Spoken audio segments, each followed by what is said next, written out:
আসসালামু আলাইকুম। আজ আমি এমন একটি গুরুত্বপূর্ণ বিষয়ে কথা বলবো যা আপনার জীবনের উদ্দেশ্য এবং সৃষ্টিকর্তার অস্তিত্ব সম্পর্কে আপনাকে ভাবতে বাধ্য করবে। আসুন আমরা যুক্তি, প্রমাণ এবং শান্তি খুঁজে বের করার চেষ্টা করি। আমাদের সৃষ্টিকর্তা আমাদের জীবনে সবচেয়ে গুরুত্বপূর্ণ ভূমিকা পালন করেন। এটা কি আপনি উপলব্ধি করেন? যদি আমরা আগে এটি জানতাম এবং স্বীকার করতাম, তবে জীবন আরও অর্থবহ হতে পারত। তবে পৃথিবীতে জীবন কখনোই নিখুঁত হবে না। এই জীবন ছিল, আছে এবং কিয়ামত পর্যন্ত সব সময়ই একটি পরীক্ষা। আল্লাহ আমাদের একমাত্র সৃষ্টিকর্তা।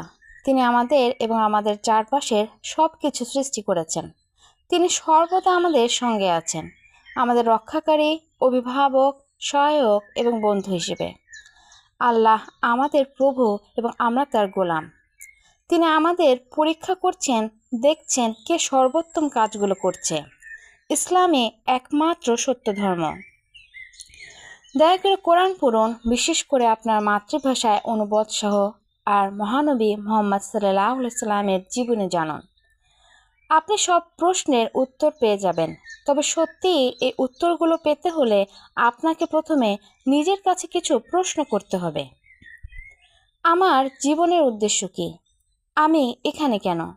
যদি আমাকে এই পৃথিবী ছেড়ে চলে যেতে হয় এবং মরতে হয়, তবে কেন আমাকে এখানে পাঠানো হয়েছে?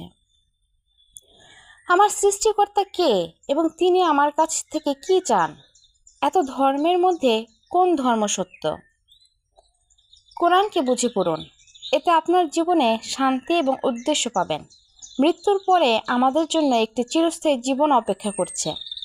আমাদের সবাইকে মরতে হবে, যতই আমরা এই পৃথিবীর জীবনকে শান্তিময় করার চেষ্টা করি না কেন। একটি সার্বজনীন সত্য হলো মানুষ মরণশীল, কিন্তু আমাদের এখানে থাকার উদ্দেশ্য হলো চিরন্তন সুখ জান্নাত লাভ করা এবং চিরস্থায়ী শাস্তি জাহান্নাম থেকে বাঁচা। এটি অর্জনের জন্য আপনাকে প্রথমে আমাদের সৃষ্টিকর্তা আল্লাহতে বিশ্বাস করতে হবে। একজন মুমিন হন এবং আল্লাহর সন্তুষ্টির জন্য চেষ্টা করুন। আপনার সমর্থন আমার জন্য অনেক গুরুত্বপূর্ণ। চ্যানেলটি বড় করতে লাইক, শেয়ার এবং সাবস্ক্রাইব করুন। এই যাত্রার অংশ হওয়ার জন্য আপনাকে অনেক ধন্যবাদ।